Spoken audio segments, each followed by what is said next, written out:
Good evening, everyone. Today is Tuesday, January 17th, 2023. It is 6:15, and I'm calling to order the Finance and Operations Committee. There's really not a roll to call, so I'm here, Paula Johnson. Jessica Brown's here. We have Mr. Donovan, Mr. Rodriguez here tonight. Okay, so gentlemen, the floor is all yours. All right. Okay, so the first three items are IT purchases, thus the reason for having Mr. soon-to-be Beard Rodriguez here. So we will begin with the conference room upgrade. Who would which think? Would be information for Jim, and people would love to hear about that. Thank you, Babyface Donovan. We're gonna, yeah. So, good news. We're looking to upgrade the North Conference Room with full audio-visual and video conferencing capabilities. So we solicited 3 bids from 3 different vendors: Northeast Digital Integrators, Pro AV, and Konica Minolta, and spent extensive time in the boardroom having them spec out what is needed.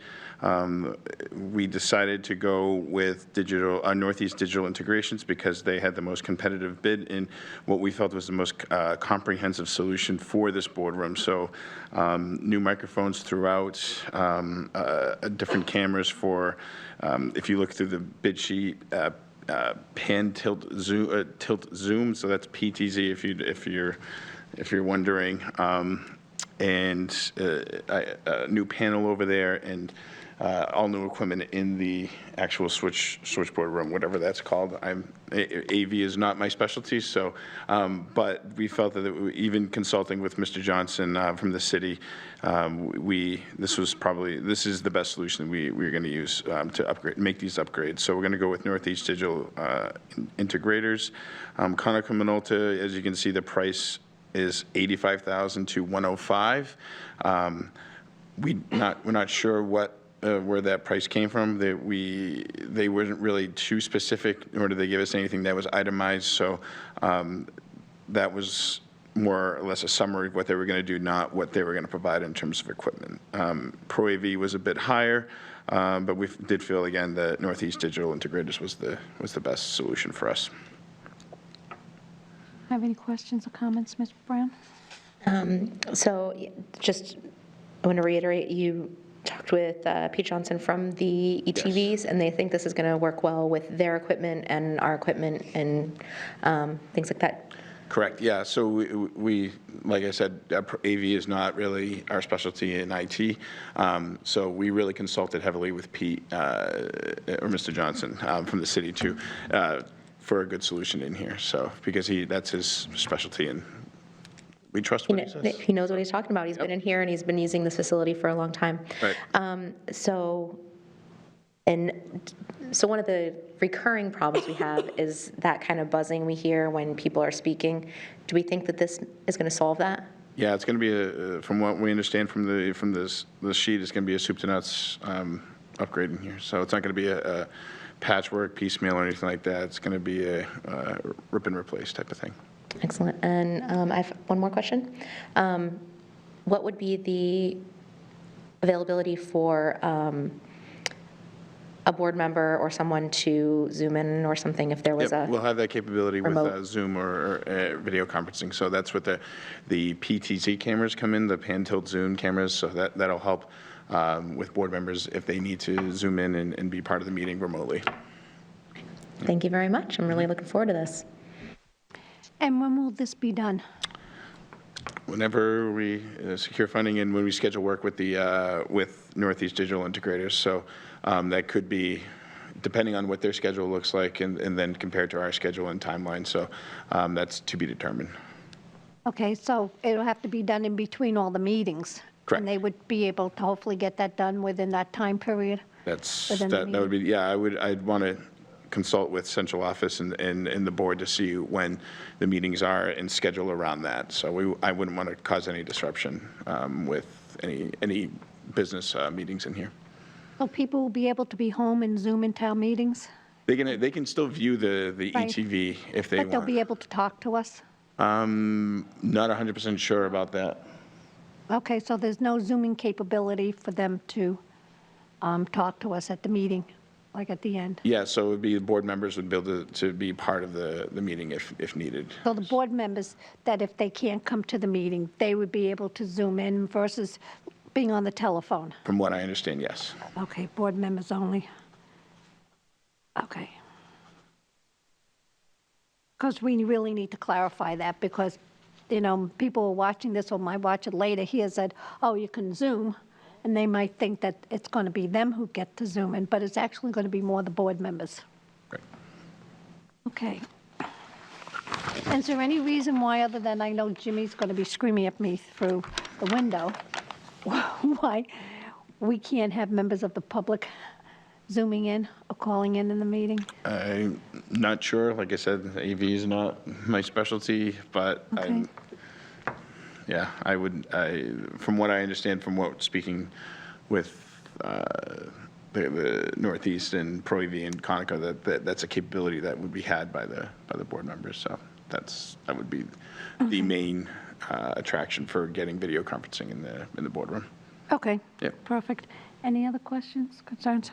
Okay, so I'm going to move to approve the proposal with Northeast Digital Integrated at the cost of $23,960 for the upgrade to the North High School boardroom. Funding to come from escrow 91.1010.044600, 812000, 1075.91.23.30, 812000. Could you repeat that, please? I'll second the motion.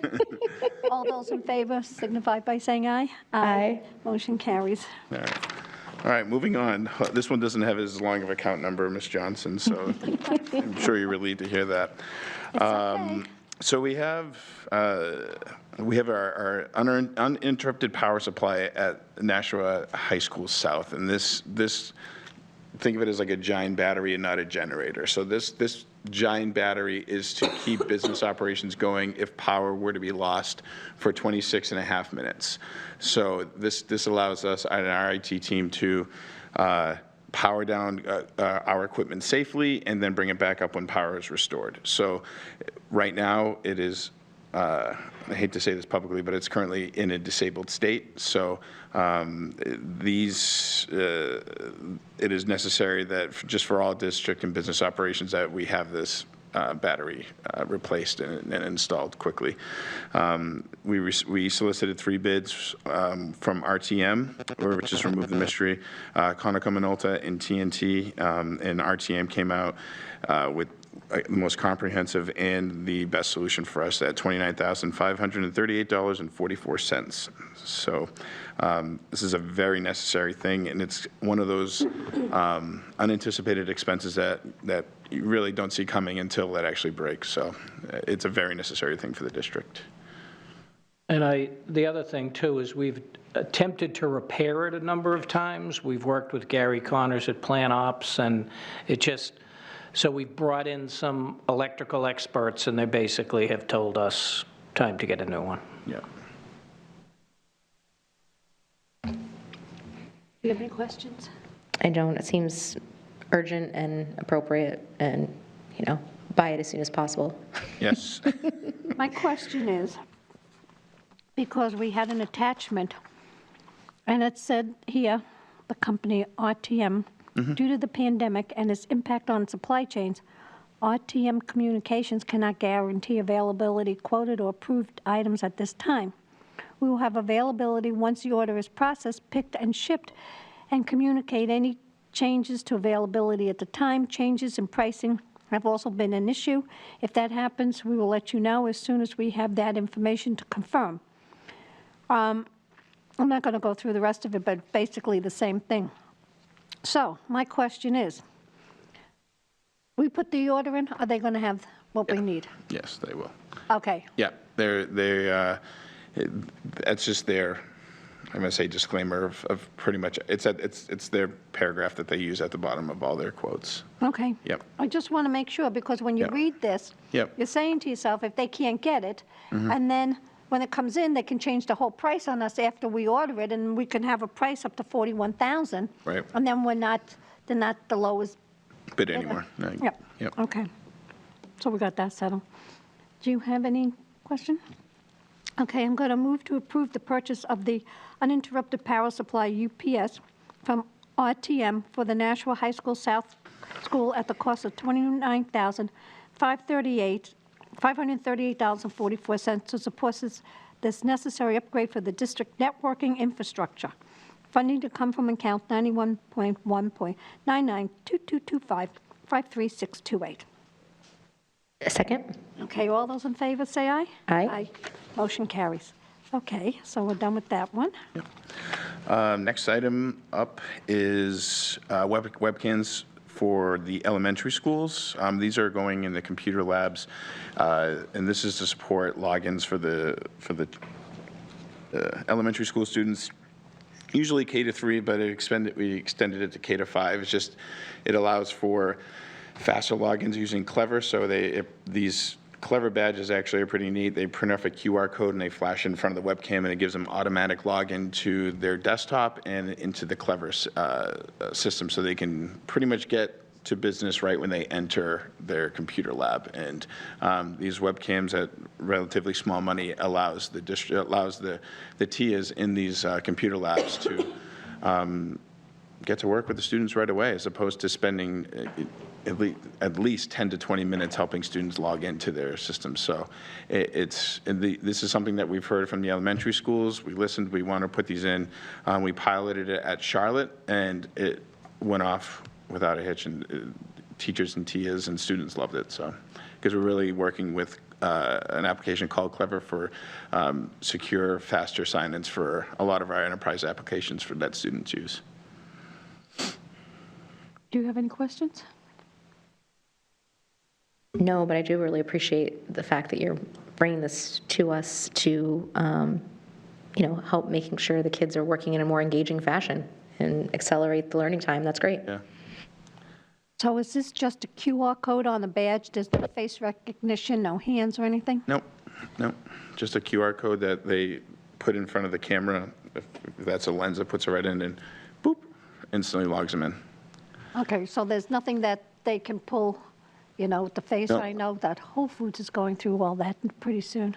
Yeah, That's kind of scary. we don't use any biometric identifiers as or authenticators for any. So we don't use we don't use retina, we don't use facial, we don't use fingerprint or anything like that in the district. So right now we use a password.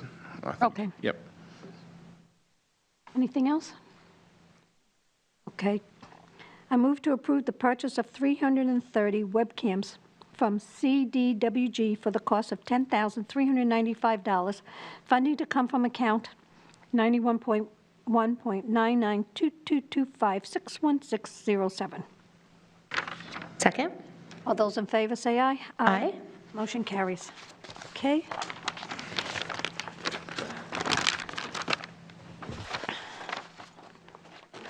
Thank you for coming in. Have a good night. Good to see you.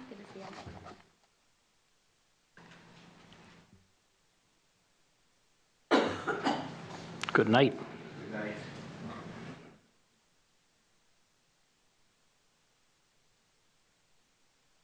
Okay, the floor is all yours, Mr. Donovan. Okay, the final purchase request is for a cleaning floor machine, custodial floor machine, at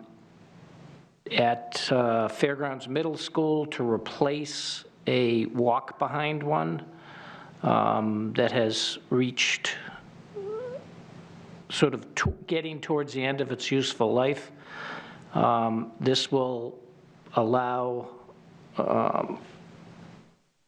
the staff there to get more done during their shift. You see them in the hallways here at North at times. We are going to take the scrubber that is at FMS. When this comes in, this will be put into use immediately. The replaced scrubber will be transferred to an elementary school where their scrubber is headed towards the end of its useful life, and then that one will then probably be kept for parts. We chose this company because that's where we have all our buffing equipment from. Mr. Smith feels it's important to standardize things, especially when it comes to repairs and things like that. So he did go out. He did not list all the places, but he went out and got pricing, and typically it's this same company, Tomcat Pro Rider. That's the item from Cleanorama of Gorham, Maine. Cleanorama is the vendor that we buy most of our cleaning supplies from. So he would like to request approval of that. It's coming from his operating budget. Any questions, Ms. Brown? No, I just want to confirm the company is in Gorham, Maine, not Gorham, New Hampshire. Yes. Okay. I move to approve that the Board of Ed purchased the Tomcat Pro Rider from Cleanorama of Gorham, Maine, in the amount of $12,784.80. Funds will come from account 91.1.22.2620.71999 miscellaneous equipment. Second. All those in favor say aye. Aye. Aye. Motion carries. Okay. Donovan? Okay, now we will run through the December financial report, and I'll use the second one in your package, which is the month-by-month one, which is what we've been using all along. Starting with the salaries and wages, you can see the wages, full-time and part-time, bumped up slightly versus the last 2 months. And that is because December was a 5-weekly payroll and 2 biweekly. The previous 2 months were 4 and 2. And if you go back and look at September, it was 5 weeklies and 3 biweeklies. So that's why it was the 9.7. And then it typically, on a typical month, 4 and 2, it sort of runs 6.8, 6.9 in that ballpark, and it bumped up about $260,000 this month because of the extra weekly payroll. Overtime is higher this month than it's been. The main reason for that is the Biddy basketball is back in, so there's overtime associated with that. We are able to then take the Biddy basketball overtime and transfer that cost from us to the Park Rec Department. So we'll be doing that. Typically, we do it every couple of months, so we'll probably do it twice this year.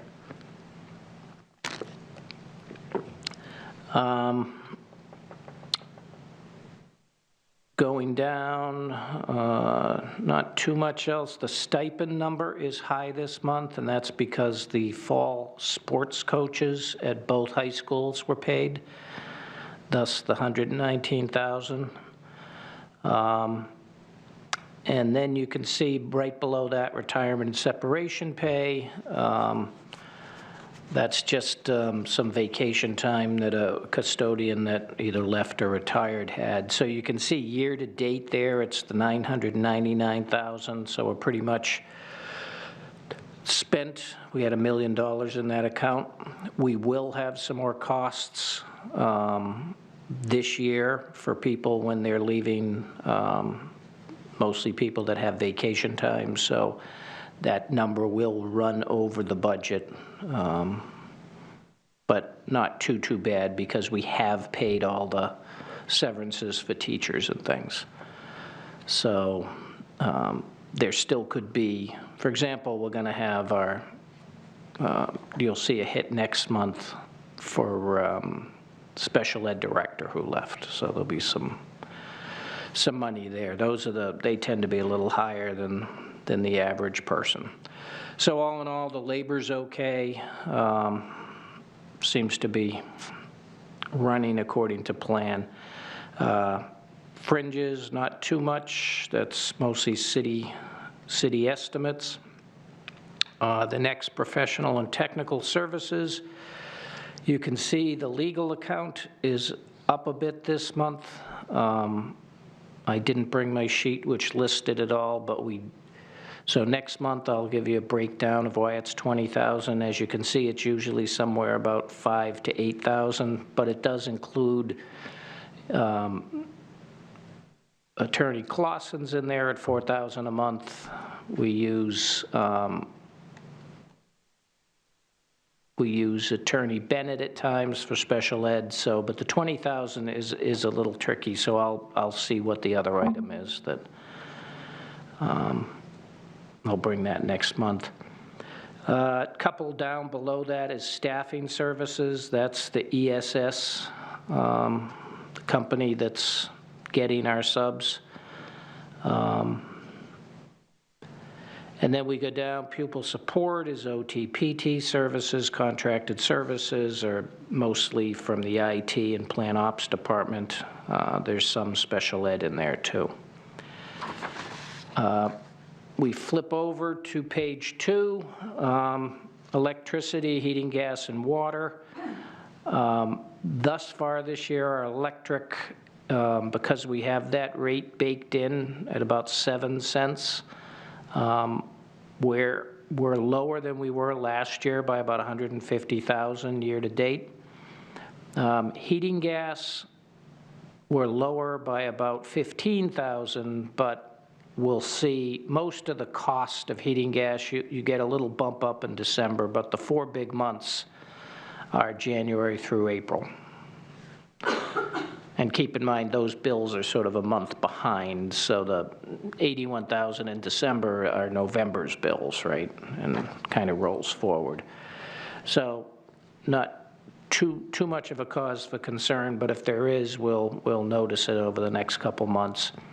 And the water is pretty close, within about 5,000 where we were last year. HVAC maintenance, those are contracts that have been approved by the board, and most of those are, that should stay fine. The rest of those accounts are maintenance accounts managed by the schools and/or Mr. Smith, and looks like we're doing fine. We haven't really had any issues there. In the rental at the bottom, you see that 38,000. Most of what that is the cost, because we had to take the students out of Franklin Street until Thanksgiving time period, basically, so that's the cost we paid to the Boys and Girls Club. Okay, other services, took a look, telephone, it's within about 7,000 to 8,000 of where we were last year. Mr. Rodriguez did tell me that we're looking at changing our Cisco system to a different type of Cisco system, which should finally reduce the amount of copper lines and things. So this line item going, when that new system is put in, I'm not sure when it's going to be done, sometime in the spring or summer, I think. This line item should hopefully go down.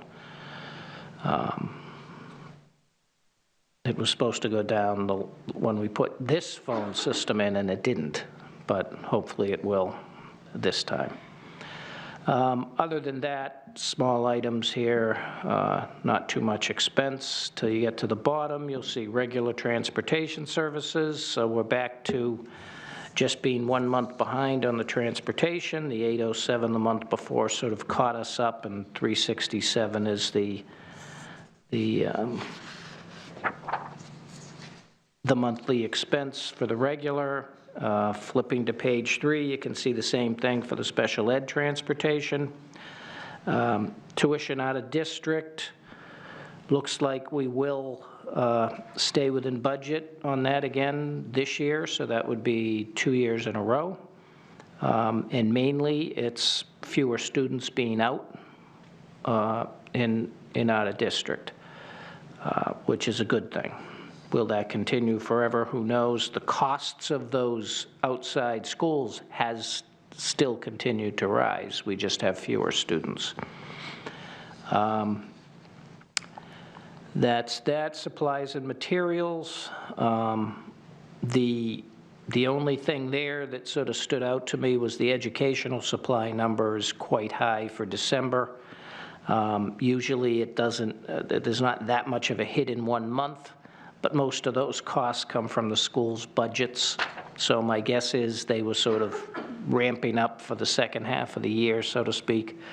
So it's still well, there's still plenty of funds available, so I'm not too concerned. We'll just continue to review it. Reviewing that account by itself would take forever because it's a whole bunch of little stuff. Take a look at that account for a elementary school and you'll go crazy with all the little things they buy. Indirect costs, moving along fine. And switching over to page 4, the equipment lines, relatively low purchases in December. Capital, nothing much to do. So basically, when you get to the bottom, you look far right, percent used, it's basically 41%. School year, we're 40% through the school year, 4 out of 10 months. Fiscal year, we're 6 out of 12, so it's 50.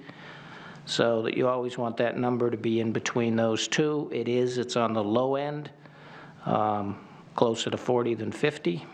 So all in all, I think the spend is fine and no real concerns at this point. Any questions? No, thank you. Okay, so now we'll go on to the transfer report for December 2022. Okay, transfer report is just 2 transfers. The first one is to cover the cost, the aforementioned rental costs at the Boys and Girls Club. So basically what I did was, since we didn't budget for that, I went in, we had, since we had ESSER funding available for summer school programs, mainly for the Power Scholar program, we were able to use most of that in ESSER funding, so the operating budget had some excess money in there. So I took it from that account to pay for this. So that's what the $35,000 is. And the $80,000 is simply moving it from a supply account to, excuse me, to an equipment account. This is the Food Service Special Revenue Fund. So it's just moving it from one account to another so we can purchase equipment. The city has got a little more strict when it comes to special revenue fund coding and accounting, and they said you should make the transfer, because if not, we didn't budget that much equipment in the food service account this year. And this is to purchase all the equipment for the Franklin Street kitchen. So I think we're... That was what we talked about last month, correct? Yes. The equipment, the new Yes. kitchen, yep. Yeah, this is just the entry, so we could put it through. Yep. And those are the only 2. You do need to do a motion because they're large. I move to accept the transfer report for Nashua School District for December 2022. I'll second. All those in favor say aye. Aye. Aye. Motion carries. Question on our update on the subs. How is that working? The company, if you speak to HR, they're happy because they don't have to deal with the process. So from their side of the fence, it's given them a bit of a break. You know, any sort of job at that sort of pay level there's still not lots of people out there. But we decided when we agreed to the contract, I think it was last April, that they would get sort of a 2 or 3 month start, and we gave them a 2-year, so this year and next school year in the contract. So we'll see. I don't want to have a contract where we're essentially paying more than if we did it ourselves, just because it's easy for HR. But hopefully they're going to gain some momentum and we'll start to see more subs show up. But Are the subs, do you happen to know, or is this going to be a question for Dr. Andre? Are they working well in the classroom? Are the teachers leaving the lesson plan? Or are we having any problems with the subs? as far as I haven't heard of any problems. I mean, you typically wouldn't come to me with the problem with the sub, but if we were having ESS problems, I'd probably hear something. But as far as I know, I think this, for the most part, the subs are doing okay. They're subs, you know. I don't think people have high expectations for subs. And Santa Life, what's the story with that? Did they, They're all, I think they're just about done. oh, okay. Yes, they were, there was a little hiccup that they were doing, they were working one day in a school while students were there, and we had to shut that down and say, no, no, no. But they worked, I think they worked after school, then they worked weekends. And I think Sean sent an email last week that said they were done. They might have had one school left, I think. Good. So, And those portable units were going to move into other schools that, where they are now? yes, yes, I doubt that's been done yet, but We find out what schools that got those portable units. sure. So then this way, if we know that we don't have to put them on a list later on, because we know that they don't have the HVA system with the, that, excuse me, that's needed, so they won't be, those schools won't get it, and make sure that they're being used. And we check to make sure that they're working properly. Yes, Okay. yes, and I think the hope is with Birch Hill and MD getting that, those projects are starting this summer. So they have right now a bunch of the portable units. Okay. And the hope is that when we do that reconstruction of, they'll get the Santa Life in the vents because they're changing out the HVAC. Right. And then that'll open up a lot more of those, because there are a few schools that just don't have the vents. So, but they should add them, and I believe Sean has said those two schools have a significant amount of the portable units. Okay. Thank you. Any questions, any concerns? Okay.